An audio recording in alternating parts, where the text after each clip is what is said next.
कहानी 3 प्रश्न। मित्रों, विख्यात रूसी साहित्यकार टालस्टाय अपनी कहानी 3 प्रश्न में लिखते हैं कि किसी राजा के मन में 3 प्रश्न अक्सर उठा करते थे, जिनके उत्तर पाने के लिए वह अत्यंत अधीर था।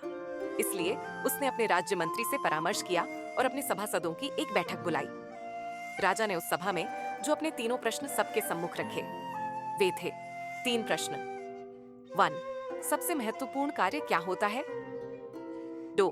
परामर्श के लिए सबसे महत्वपूर्ण व्यक्ति कौन होता है? 3. किसी भी निश्चित कार्य को करने का महत्वपूर्ण समय कौन सा होता है? कोई भी राजा के प्रश्नों का संतोषजनक उत्तर ना दे पाया, लेकिन उस सभा में राजा को एक ऐसे सन्यासी के बारे में पता चला जो सुदूर जंगल में एक कुटिया में रहते थे और सबकी जिज्ञासा का समाधान करने में समर्थ थे। राजा भी साधारण वेश में अपने कुछ सैनिकों एवं गुप्तचरों को साथ लेकर चल दिया। उस सन्यासी के दर्शनों के लिए दिल में एक ही आस थी कि अब उसे अपने प्रश्नों के उत्तर अवश्य ही मिल जाएंगे। जब वे सब सन्यासी की कुटिया के समीप पहुंचे, तो राजा ने अपने सभी सैनिकों एवं गुप्तचरों को कुटिया से दूर रहने का आदेश दिया और स्वयं अकेले ही आगे बढ़ने लगा। राजा ने देखा कि अपनी कुटिया के समीप ही सन्यासी खेत में कुदाल चला रहे हैं। कुछ ही क्षणों में उनकी दृष्टि राजा पर पड़ गई। बालक कुदाल चलाते चलाते ही उन्होंने राजा से उसके आने का कारण पूछा और राजा ने भी बड़े आदर से अपने वही तीनों प्रश्न सन्यासी को निवेदित कर दिए। राजा अपने प्रश्नों के उत्तर की प्रतीक्षा करने लगा, लेकिन यह क्या? साधु ने तो उत्तर देने की बजाय राजा को उसकी कुदाल लेने का संकेत कर डाला और राजा भी कुदाल लेकर खेत जोतने लगा। आखिरकार राजा को अपने प्रश्नों के उत्तर भी तो चाहिए थे। राजा के खेत जोतते जोतते संध्या हो गई। इतने में ही एक घायल व्यक्ति जो खून से लथपथ था और जिसके पेट से खून की धार बह रही थी, उस सन्यासी की शरण लेने आया। अब सन्यासी एवं राजा दोनों ने मिलकर उस घायल की मरहम पट्टी की। दर्द से कुछ राहत मिली तो घायल सो गया। प्रातः जब वह घायल आगंतुक राजा से क्षमा याचना करने लगा, तो राजा के आश्चर्य का ठिकाना न रहा। आगंतुक राजा की स्थिति देख तत्काल अपना परिचय देते हुए बोला, कल तक आपको मैं अपना घोर शत्रु मानता था, क्योंकि आपने मेरे भाई को फांसी की सजा दी थी। बदले का अवसर ढूंढता रहता था।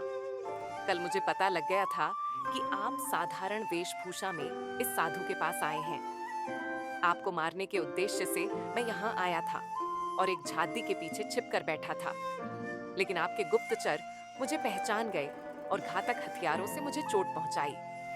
लेकिन आपने अपना शत्रु होने के बावजूद भी मेरे प्राणों की रक्षा की। परिणाम था, मेरे मन का द्वेष समाप्त हो गया है। अब मैं आपके चरणों का सेवक बन गया हूँ। आप चाहे दंड दें अथवा मुझे क्षमादान दें, ये आपकी इच्छा।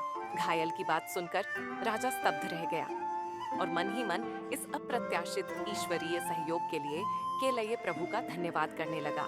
सन्यासी मुस्कुराया और राजा से कहने लगा, राजन, क्या अभी भी आपको अपने प्रश्नों के उत्तर नहीं मिले? राजा कुछ दुविधा में दिखाई दे रहा था, इसीलिए सन्यासी ने ही बात आगे बढ़ाई। आपके पहले प्रश्न का उत्तर है, सबसे महत्वपूर्ण कार्य वही होता है जो हमारे सामने होता है। जैसे आपने मुझे खेत जोतने में सहयोग दिया। यदि आप मुझे सहानुभूति न दिखाते तो आपके जीवन की रक्षा न हो पाती।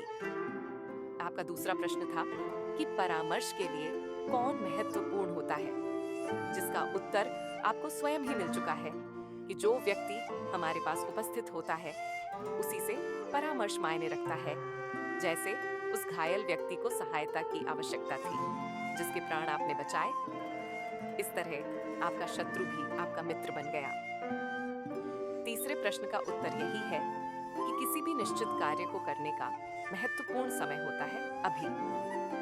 मित्रों, महान रूसी साहित्यकार टालस्टाय की यह कहानी हमें सावधान करती है कि वर्तमान के महत्व को कभी भी नहीं भूलना चाहिए। भविष्य की चिंता में वर्तमान यदि बिगड़ गया तो हम हाथ ही मलते रह जाएंगे।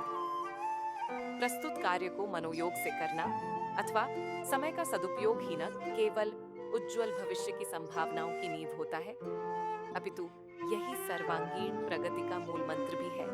अगर आपको कहानी पसंद आई हो तो कृपया कमेंट करें और मेरे चैनल को सब्सक्राइब और फॉलो करें, जहां ऐसी प्रेरणादायक और मोरल कहानियां हैं जो आपके जीवन को बदल सकती हैं।